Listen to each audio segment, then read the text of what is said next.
네, 오늘 우리는 주의 영이 계신 곳에 자유라는 주제로 하나님 말씀을 이렇게 나누도록 하겠습니다. 1984년에요.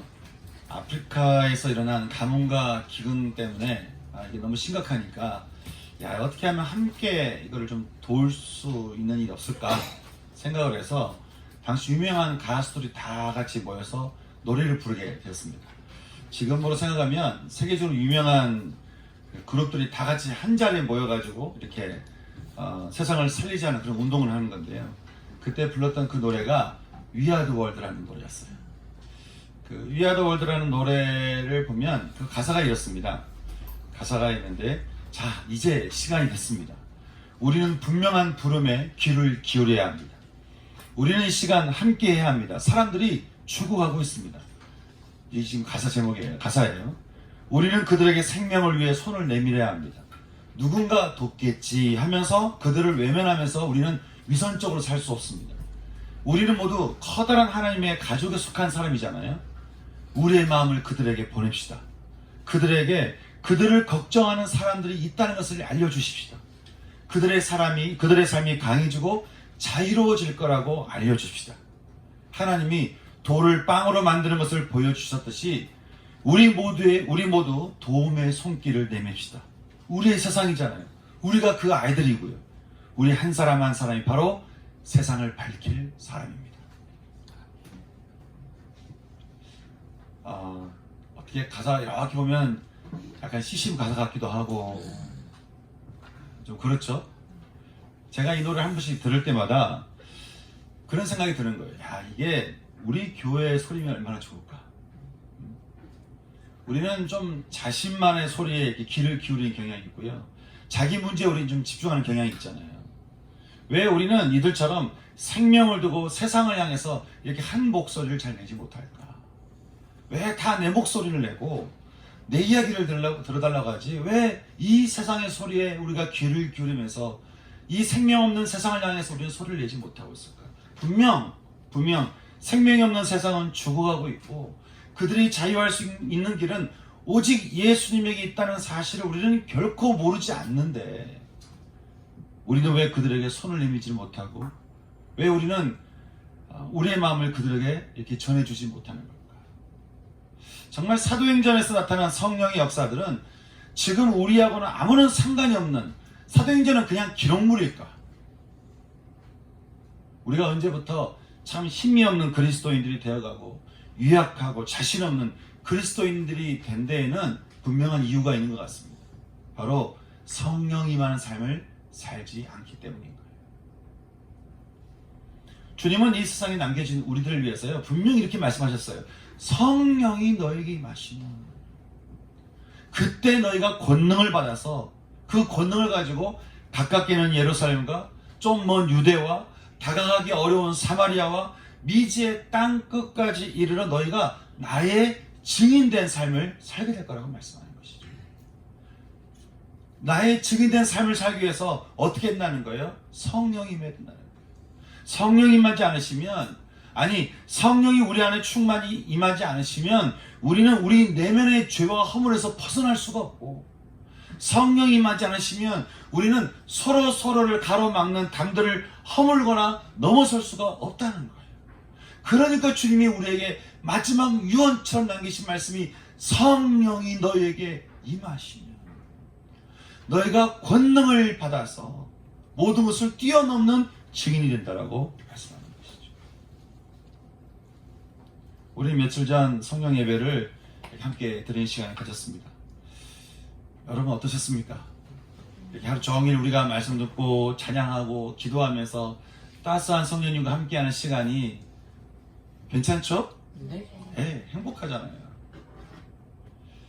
요즘은 이게 AI 시대라고 하는데요. 모든 것을 이렇게 디지털로, 디지털 위에서 살아가는 세상에서 우리가 살고 있는데, 여러분, AI가 우리 삶에 참 도움을 주는 것 못지않게 참 좋지 않은 영향을 참 미치는 것은 이게 진짜와 가짜를 구별하기 어렵게 만드는 거예요.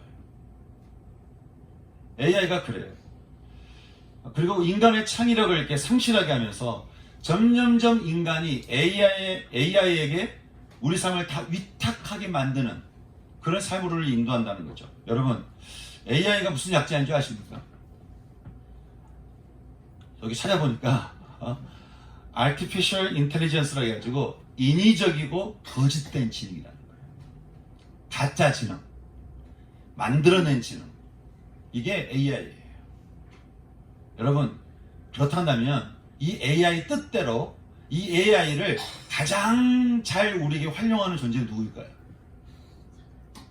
거짓의 아비 마귀입니다. AI 전문가인 루이빌대 암플스키 교수가 말하기를 AI는 모든 인간을 죽이는 상황과 모두가 고통받고 차라리 죽기를 바라는 상황, 그리고 인간의 목표를 완전히 상실하게 만들면서 AI 때문에 인간이 멸종될 가능성은 99.9%에 달한다. 그렇게 우리에게 말해주고 있습니다. 일론 머스크도 말하잖아요. 한 가지 확실한 것은 우리는 이제 AI를 통제하지 못할 겁니다. 그 말은 우리는 이제 AI 통제 당하는 세상에서 살게 될 거라는 거예요. 여러분, 세상이 문명이 우리에게 넘쳐나고 충만할수록, 그리고 AI에 의해서 살아가면 살아갈수록 우리 내면의 죄가 해방이 되고 우리 죄가 용서받고 우리의 관계들이 풀어지면서 그렇게 살아가는 우리의 행복 수치가 높아지는 그런 세상이 우리에게 찾아올까요? 예수님이 말씀하시잖아요.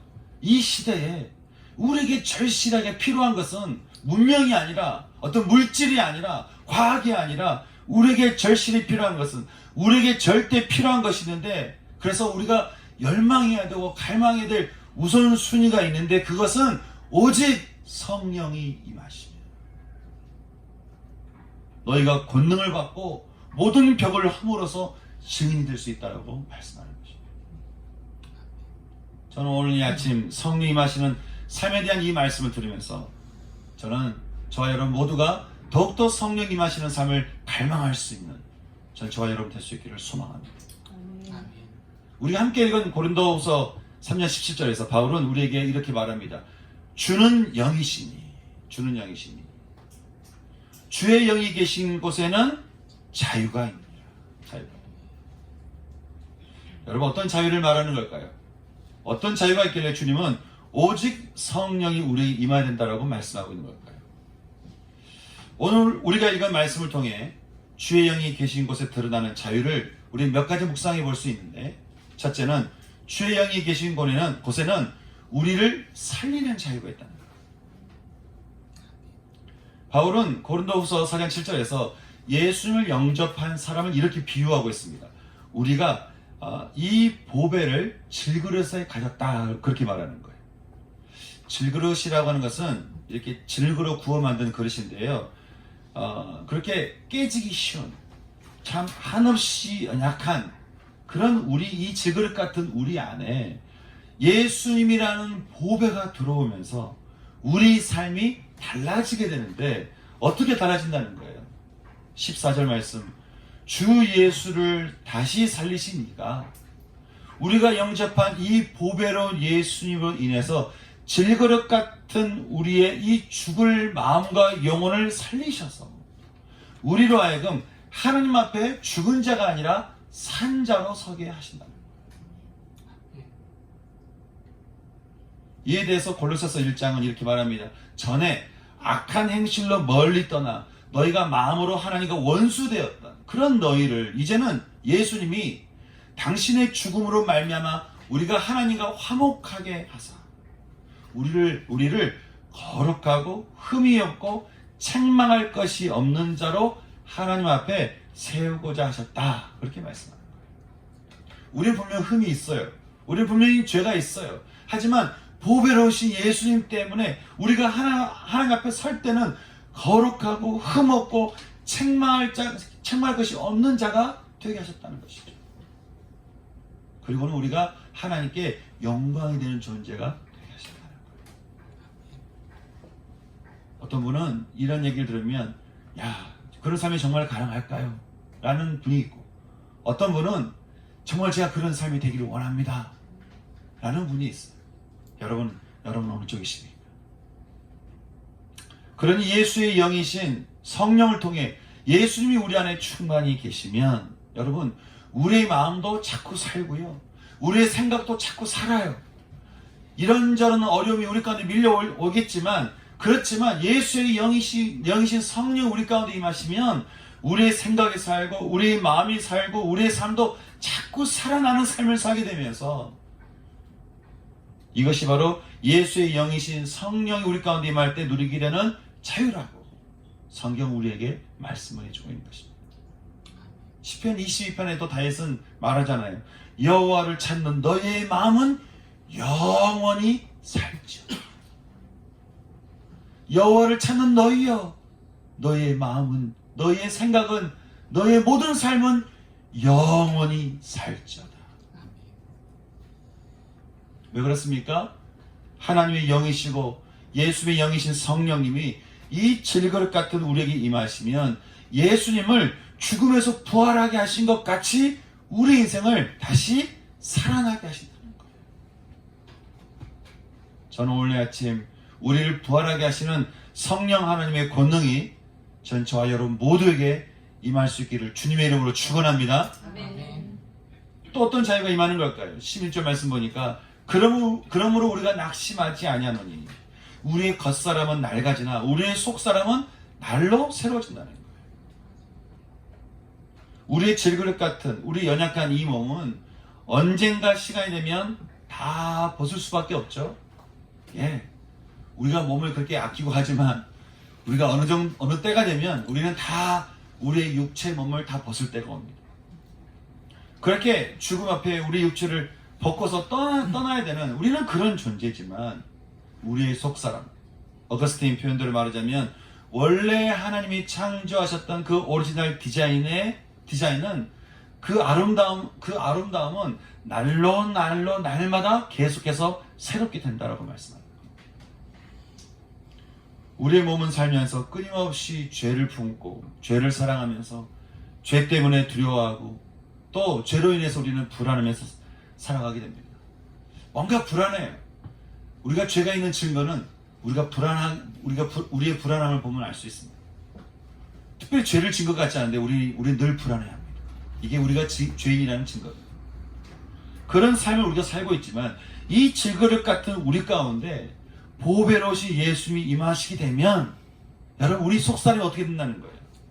날마다 매 순간 계속해서 새롭게 되는 일들이 일어난다는 거예요. 제가 예수를 믿고서요 참 신기하게 여기는 몇 가지가 있습니다. 예수를 믿고 나니까 신기하게 여기는 것 중에 하나가 제가 더 이상 가위에 눌리지 않는 거예요. 옛날엔 참 가위 많이 눌렸는데 가위에 눌리지 않게 되고요. 누구 말 따라 예수님의 이름으로 떠나갈지어다 그러니까 다시는 안 오던데요. 그러니까. 또 통제할 수 없었던 여러 가지 증상들이 이제 통제가 되면서 동시에 내가 이렇게 새롭게 되는 것을 제가 경험하게 되는 거예요. 제가 어릴 때는 우울과 분노가 습관이었거든요. 삶이 좀 그랬어요. 제가 중학교 2학년 때 찍은 사진을 보니까 지금 저랑 아마 비슷할 거예요. 아마 중학생이 아니라 완전히 애늙은 그러니까 우울과 분노가 아주 그냥 꽉 차있는 그런 제 모습이었는데 제가 예수를 믿게 되면서 재밌는 것은 어제의 문제가 더 이상 오늘의 문제가 아니게 되고요. 지난날의 문제가 더 이상 오늘의 저에게 영향을 미치지 못하면서 늘 제가 새롭게 되는 삶을 제가 사는 것이죠. 예수를 믿게 되니까 변화된 내 모습을 보고 한 친구가 찾아와서 저한테 그러는 거예요. 내가 너한테 10분을 줄 텐데 네가 왜 갑자기 변하게 됐는지 이야기를 해보라는 거예요. 신기하다는 거예요. 제 표정부터 신기하다는 것이죠. 여러분도 그런 경험이 있을지 모르겠는데요. 이제는 제가 제 예전의 저를 생각하면 더 이상 그게 제가 아닌 것 같아요. 그 예전의 제 모습이 그렇게 낯설 수가 없어요. 그러면서 앞으로 저는 또 어떤 사람이 되어 갈지 이게 참 궁금해지고 기대가 되는 것이죠. 왜 그렇습니까? 바울이 고린도후서 5장에서 말합니다. 누구든지 그리스도 안에 있으면, 다른 말로 말하면 누구든지 그 안에 예수의 영이 있으면, 예수의 영이 충만하면 우리는 새로운 피조물이다. 아멘. 이전 것은 지나갔으니 보라 새 것이 되었도다. 아멘. 아멘. 아멘. 그러니 예수의 영이 우리에게 임하신 삶이 얼마나 놀랍습니까? 저는 예수의 영이 임하여서 날마다 우리를 새롭게 하시는 이 은총이 저는 여러분의 삶에 충만할 수 있기를 소망하는 것입니다. 아멘. 바울은 우리의 겉사람은 낡아지나 결국 우리의 속사람이 날로 새롭게 될 수밖에 없는 이유에 대해서 말하기를, 우리가 사는 이 세상은 잠시 환난을 받는 경한 것에 불과하지만 이게 전부가 아니라는 거죠. 우리에게는 영원한 영광이 결코 가볍지 않은, 눈에 보이지 않지만 영원한 세상이 있어서 언젠가는 수명이 다할 이 육체의 장막의 집이 무너질 때면 이제 하늘에 있는 영원한 집, 즉 예수님 같이 썩지 않고 영광스럽고 신령한 몸을 입을 날이 우리에게 다가온다는 거예요. 다가온다. 그러니 질그릇 같은 우리에게 임하신 보배로우신 예수님 때문에 우리는 이 땅에서는 생명의 삶을 살다가 어느 날 이 질그릇 같은 우리의 몸을 다 벗게 되는 날이 올 때면 이제 새하늘과 새 땅에서 완전히 새로운 몸을 입게 될 것인데, 예수의 영이신 성령님이 우리 가운데 오셔서 이 일을 어떻게 해요? 반드시 이루시겠다는 거예요. 그러니 여러분, 이렇게 작정하고 우리에게 찾아오시고 우리를 찾아오시고 우리에게 임하시는 예수의 영이신 성령님을 여러분 우리가 어떻게 될까요? 무시하고 외면하고 우리에게 오셔서 우리를 다스리는 것을 우리가 거부하는 그런 삶을 우리가 선택해야 되겠습니까? 아니면 우리가 어떤 삶을 선택해야 되겠습니까? 그 성령님을 맞이하고 그 성령님을 열망하고 그 성령님을 갈망하면서 한 번 경험했던 성령의 경험이 아니라 계속해서 성령이 우리 가운데 임하셔서 우리를 새롭게 하신 일을 우리가 경험하도록 성령님께 우리의 삶을 내어드리고 성령이 우리 삶에 충만히 임하도록 우리가 소망하며 나가야 되지 않겠냐라고 하는 거예요. 사랑하는 성도 여러분, 정말 저는 오늘 이 아침에요, 우리 가운데 임하셔서 우리의 삶을 날마다 새롭게 하시며 결국엔 새로운 몸을 입게 하실 성령의 임재하시니 저는 이 시간 저와 여러분 모두 가운데 충만히 임할 수 있기를 주님의 이름으로 축원합니다. 아멘. 우리는 주의 영이 계신 곳에 임하는 또 하나의 놀라운 일에 대해서 보게 되는데, 우리 함께 읽었던 마태복음 12장의 말씀입니다. 12장 28절 말씀 보면 이렇습니다. 주님이 이렇게 말씀하시죠. 그러나 내가 하나님의 성령을 힘입어 귀신을 쫓아내는 것이면 하나님의 나라가 이미 너희에게 임하였느니라. 주님이 이 말씀하신 것에는요, 이런 상황이 있었습니다. 하루는 계속 그러셨지만 귀신 들려서 귀신 때문에 눈이 멀고 말을 못하게 되는 한 사람이 있었습니다. 이 사람이 이제 예수님 앞에 서게 되고 예수님이 그 사람에게 있는 그 귀신을 이렇게 쫓아내니까 그 사람이 말도 하고 이제 보기도 하는 것이죠. 그래서 사람들이 깜짝 놀라서 그 자리에 있던 많은 유대인들은 이 일을 하는 예수님이야말로 다윗의 자손 메시아가 아닌가 하고 예수님을 찬양한 반면에요, 바리새인들은 다른 성경에 보니까 예루살렘으로부터 예수님을 조사하러 온, 그러니까 예수님의 말씀을 고지곳대로 안 들어요. 예수님의 말씀을 듣잖아요.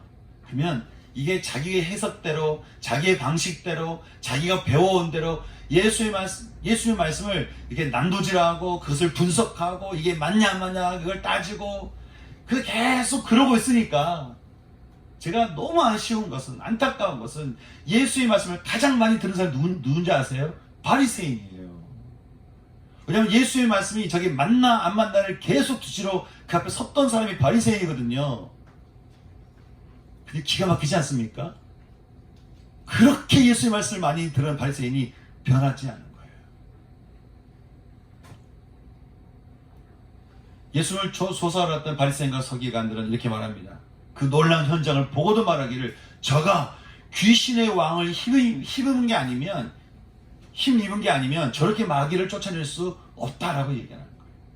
예수님의 그 사역을 부정하는 것이죠. 그냥 주님이 말씀하셨습니다.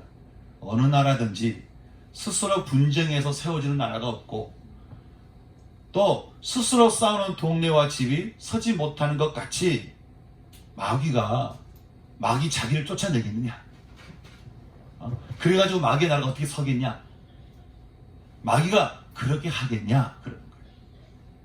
나는 주님 말씀하시죠. 나는 하나님의 성령을 힘입어서 나는 귀신을 쫓아냈으니 귀신이 나간 너희에게 하나님의 나라 그 권세와 권능인 두나미스가 너에게 임하게 될 거라고 말씀하는 것입니다. 이 말씀은 우리에게 성령이 임하시고 그 성령의 권능이 우리 가운데 임하시면 우리의 죄에서 자유케 되고 우리가 날마다 새롭게 될 뿐 아니라 관계 가운데 막힌 벽돌이 무너지고 사랑이 증이 되는 것이 어떻게 일어난다는 거예요? 예수님을 영접한 자들에게 임하시는 성령님은 그동안 우리에게 익숙하게 이렇게 잡혀져 있는 귀신들을 쫓아내시고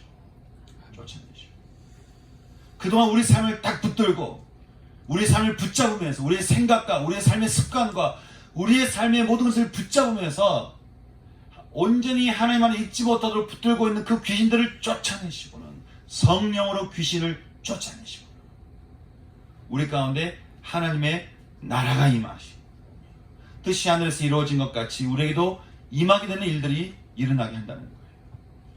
성도 여러분, 혹시 여러분의 삶을 오랫동안 붙들고 있던 마귀의 흔적이 있으십니까? 그것이 중독의 문제든 심리적인 문제든 어떤 것이든 간에 여러분, 우리가 그 마귀의 흔적에서 완전히 자유할 수 있는 길은 어디 있겠습니까? 성경이 말합니다. 성령이 임하시면, 다른 말하면 성령을 받아들이면, 성령이 충만하면 마귀의 세력을 제압해버리는 그런 권능이 우리에게 임하여서 우리로 하여금 모든 벽을 허물고 사랑할 수 있는 사랑의 증인이 되게 한다고 하는 것이죠. 여러분, 우리가 바울이 온 열방을 다니면서 전도한 것이 그의 열성 때문인 것 같지만요, 바울이 누구였죠? 바리새인이었습니다. 결코 예수님을 받아들일 수 없었던 그런 아주 바리새인 중에 바리새인이었던, 김소 목사님처럼 말씀처럼 아주 왕 바리새인이었던 이 바울이 어떻게 사랑의 전도자가 됐겠어요? 성령이 임하시면 그 성령의 권능이 바울의 그 고집스러운 그 틀을 강타해서 무너뜨려 버린 것이죠. 그리고 바울의 삶을 붙들었던 귀신들을 쫓아내서 바울로 하여금 사랑의 사도가 되게 한 것이죠. 그러니 여러분, 우리도 어떻게 해야 되겠습니까? 성령께서 우리 안에 임하시기를, 충만히 임하시기를 기도하면서 성령께 우리의 삶을 위탁하면서 오직 성령님이 우리의 삶을 다스리시도록, 우리의 삶을 통치하시도록 그렇게 기도하면서 성령의 충만함을 간구할 수 있는 이런 삶이 우리의 삶이 되지 않겠냐라고 하는 거예요. 근데 여러분, 우리가 성령의 사람으로 살지 못하면 어떻게 되는 걸까요? 갈라디아서 5장에서 바울은 말합니다. 우리가 성령의 물결 따라 살아야 되는데, 그러면 우리가 성령의 물결 따라 살면 육체의 욕심을 이루지 않게 된대요. 또 이제 육체를 따라가잖아요. 그럼 육체의 욕심은 성령을 거슬러서 반대로 성경을 거슬러야 되는데, 또 반대로 성령은 육체를 거스르나니 이 둘이 서로 대적함으로 육체는 성령이 원하는 대로 가지 못하도록 하고, 성령님 하면 육체가 원하는 것을 하지 못하게 한다는 것이죠. 우리는 오늘 함께 읽은 사무엘서 말씀을 통해서요, 성령이 아닌 육체의 삶을 살게 된 사람들의 결국을 보게 되는데, 오늘 말씀 보니까 이스라엘의 장로들이 선지자이자 사사였던 사무엘을 찾아서 그렇게 요청하는 것이죠. 우리에게 왕이 있어야겠나이다. 왕이 있어야 되겠다. 그렇게 말한 이유가 있습니다. 그것은 사무엘의 아들들 때문이었는데요. 성경에 보니까 그들이 그 사무엘의 길을 따르지 않고, 사무엘의 신앙을 따르지 않고, 그들은 자기의 유익과 이익을 따랐다. 그렇게 말씀해주고 있습니다. 모든 것의 중심에 내가 있고 그 중심에 자기의 이익이 있으니까 사람을 볼 때마다 어떤 생각을 하겠어요? 이 사람 나한테 이익이 있냐 없냐 다 그걸 보는 거예요. 그러니 사람을 사랑할 수 있겠습니까? 그 사랑은 다 거짓된 사랑이죠. 그 중심에 자기 이익이 있으니까 그는 뇌물도 쉽게 받고 판결도 굳게 하는 거예요. 그렇게 늘 자기 이익을 중심으로 살아가던 그들을 바라보던 장로들이 이게 보니까 꼭 누가 떠오르는 거예요. 그게 누구냐면 사무엘이 어렸을 때 성전에 있었을 때 그때 제사장이 했던 엘리의 아들들이 탁 떠오르는 거죠. 왜냐하면 그 엘리의 아들들이 늘 했던 습관이 있는데 그게 탐욕이었거든요. 누가 제사를 드리러 가면 제사 드리는 제물을 이렇게 갈고리로요 삶은 고기 이렇게 휘젓다가 딱 걸리면 이거 내 거. 이게 하나님께 제사를 올려드려야 되는데 올려드리기 전에 지가 먼저 이렇게 휘젓다가 갈고리를 가지고 휘젓다가 이거 걸리면 이건 내 거. 그래가지고 안 주면 그래서 억지로 빼앗고 마음속에 탐욕이 차가지고 이 탐욕이 습관이 됐다는 거예요. 그 결과 이스라엘 전쟁이 일어났을 때요 하나님이 그들 가운데 함께 있지 않아서 전쟁은 참패하게 되고 언약궤마저 빼앗기게 되는 그런 참사가 일어나는데 보니까 사무엘의 아들들도 그러는 걸 보니까 이게 우리도 그러지 않으려는 법이 또 있겠나 이런 생각이 드는 것이죠. 그래서 이스라엘 장로들이 사무엘에 가서 말하기를 우리에게 차라리 왕을 주십시오. 그렇게 얘기하는 거예요. 여러분 엘리의 아들들도 그렇고 사무엘의 아들들도 그렇고 그러니까 이스라엘 장로들은 자기들 굉장히 합리적으로 생각하기를 이럴 거면 왕을 세워서 왕이 우리를 다스리면 별로 문제가 없겠다라고 생각하는 거예요.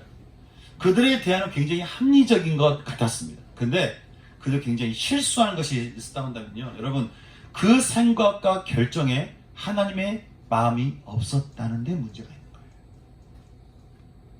여러분 우리가요 합리적이라고 하는 것에 예수님이 주인되지 않잖아요. 그러면 그 합리적인 것 때문에 우리가 굉장히 불합리적인 결과를 맞이할 수가 있습니다.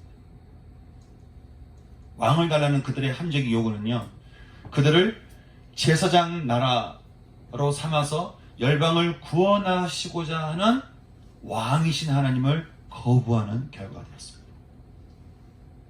그리고 하나님이 그들 요구에 대해서 어떻게 말씀하시죠? 그들에게 왕이 있도록 허락하신 거예요. 여러분 이게 어떤 일이냐면 그 전까지는 왕이신 하나님이 통치하였거든요. 근데 이제는 그들이 원한 대로 이제부터는 사람의 왕이 그들을 통치하게 된 거예요.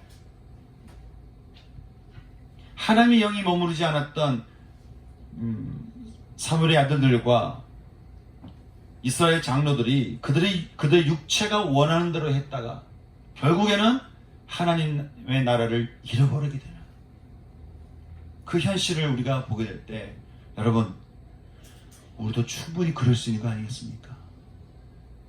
우리가 하나님을 안다고 말하는 것을 그치는 게 아니라 이스라엘 백성들도 그 장로들도 하나님 다 알잖아요. 십계명도 알고 계명 다 알잖아요. 하지만 그 하나님이 내 삶의 주인이 아니에요. 그 하나님의 영에 사로잡힌 게 아니에요. 세상에 사로잡혀서 내가 교회는 가지만 세상에 사로잡혀 있는 것이죠. 그러니 늘 그들이 했던 선택은 자기 생각의 합리적인 선택들인 거예요. 어떤 성도분이요 늘 자기를 자랑하면서 집에서 일하시는 가정부를 함부로 대하더래요. 근데 그분이 사람들 앞에 늘 교회 이야기, 성경 공부 이야기, 기도하고 은혜 받은 이야기를 하더래요. 옆에서 그 이야기를 듣는 사람들 표정이 별로 안 좋아요. 여러분 우리가 사랑이 없는 그런 사람을 통해서 예수님을 만나고 그 사람이 예수님의 제자인 것을 우리가 알 수 있겠습니까? 오히려 그 사람을 통해서 예수님을 부정하지 않겠습니까? 아까 말한 그 사람 때문에 그걸 바라봤던 사람이 저한테 와서 계속 그러는 거예요. 예수 믿는 게 저런 거냐는 거예요. 은혜 받았다며. 그리고 뭐 기도했더니 은혜가 있고 그리고 내가 교회 다녀서 참 축복이 있고 그런데 사람을 대할 때는 함부로 대하고 이게 교회 다니는 거냐는 거죠. 그래서 예수님을 교회 다니고 싶은 마음이 안 생긴다는 거예요. 제가 예수님이 어떤 분이신지를 다시 이야기하고 설득하고 설명하는데 아주 애를 먹었어요. 자기 속에 자기가 시퍼렇게 살아있으니까 성령의 내 삶을 주장하시고 내가 성령의 물결 따라 살기를 거부하는 것이죠. 여러분, 그런 사람을 향해서 주님이 뭐라고 말씀하셨습니까? 누구든지 성령을 모독하는 자, 성령이 우리에게 주님의 부활을 주시고 우리의 속사람을 날마다 새롭게 하면서 우리의 옛사람을 붙들고 있는 마귀를 쫓아내는 이 일을 하지 못하도록 성령을 막아서도 회방하는 자, 그 모독하는 자에게는 어떤 결과가 임한다는 것이죠?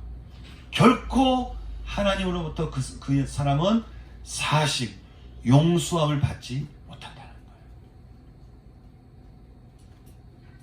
여러분, 하나님으로부터 용서받지 못한 영혼이 뭘 어떻게 해야 자유로울 수 있겠습니까? 사랑하는 성도 여러분, 우리 성령을 따라 행하며 성령의 내적인 충만함과 외적인 충만함을 통해서 하나님과 친밀한 가운데 우리의 성품이 변화되어 가고 하나님 주신 은사를 통해서 하나님 나라가 확장되어 가는, 그래서 주의 영이 계신 곳에 그런 자유한 그 삶이 저는 저와 여러분의 삶이 되었으면 좋겠습니다. 아멘. 그래서 오늘 아침에요, 그런 마음이 드는 거예요.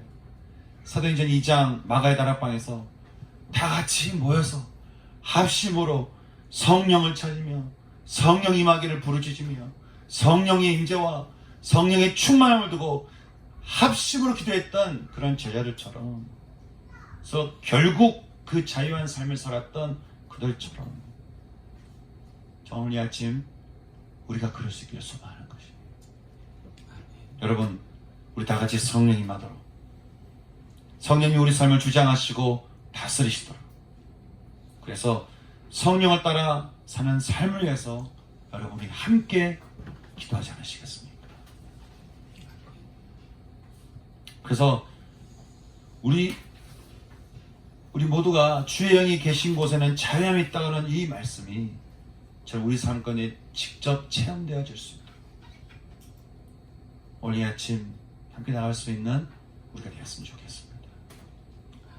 그래서 함께 우리가 기도하기 전에요, 함께 그런 찬양 들었으면 좋겠는데, 예수리 왕이여. 가사는 없지만 여러분, 우리가 함께 몇 번 불러서 알잖아요. 우리 예수 우리 왕이 함께 찬양하시면서 온전히 예수의 우리 가운데 임하시도록 함께 나가기 시작했으면 좋겠습니다. 예수 우리 왕이여, 이곳에 오소서. 보좌로 주여 임하사 찬양을 받아 주소서. 주님을 찬양하오니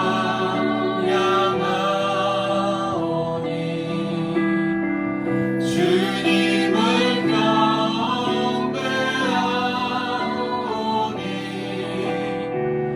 왕이신 예수여 오셔서 좌정하사 다스리소서.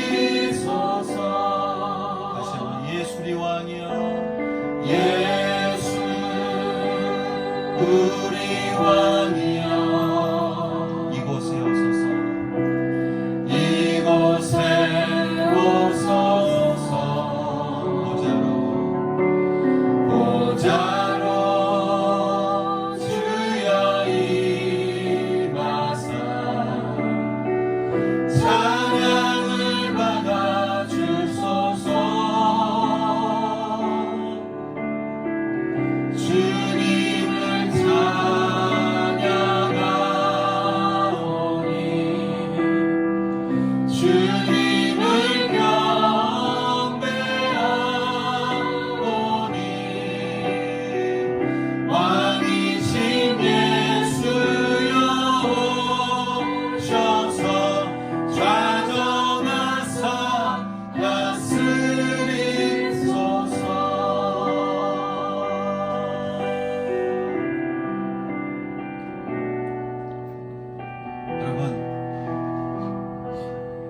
우리가 우리의 왕인 것처럼 살지 마십시다. 아멘.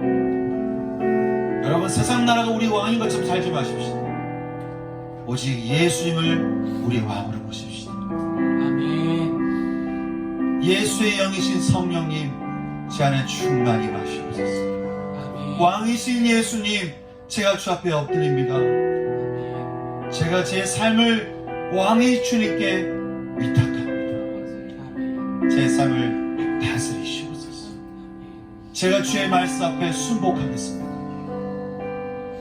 하나님 아버지, 제 이 모든 세상의 주권자가 하나님이신 것을 고백합니다.